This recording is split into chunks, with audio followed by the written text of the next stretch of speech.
আমাদেরকে আজকের এই চমৎকার সন্ধ্যায় চট্টগ্রাম বিশ্ববিদ্যালয়ের সমাজবিজ্ঞান অনুষদের এই চমৎকার অডিটোরিয়ামে আল্লাহ রাসূল সাল্লাল্লাহু আলাইহি ওয়াসাল্লামের পবিত্র সিরাত থেকে কিছু আলোচনা শুনবার জন্য আমাদেরকে একত্রিত হওয়ার সুযোগ করে দিয়েছেন। আমরা সবাই কালিমাত শুকর পড়ে নিচ্ছি আলহামদুলিল্লাহ।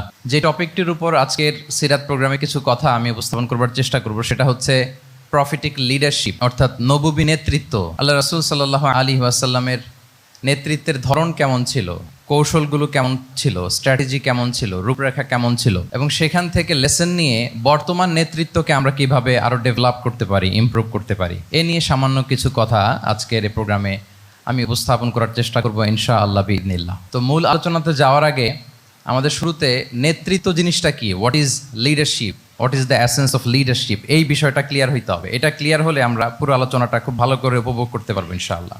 আমি অডিয়েন্সের মধ্য থেকে শুনতে চাই যে নেতৃত্ব বলতে আমরা আসলে কি বুঝি, হোয়াট ইজ লিডারশিপ। লিডারশিপ মানে অন্যকে প্রভাবিত করবার ক্ষমতা, এটাই হচ্ছে মূলত লিডারশিপ। নেতৃত্ব মানে আপনার যদি অন্যকে ইনফ্লুয়েন্স করার ক্ষমতা থাকে, আপনার যদি মানুষকে ম্যানেজ করার ক্ষমতা থাকে, প্রভাবিত করবার ক্ষমতা থাকে, এটাই বেসিক লিডারশিপ। যদি আমরা অন্যকে প্রভাবিত করতে পারি তাহলে বাই ডিফল্ট আমি নেতা হয়ে উঠি। এটা হচ্ছে লিডারশিপের মূল সংজ্ঞা বা প্রকৃত কথা। লেটস সে ক্লাস শেষে একজন তার বন্ধুদেরকে বলল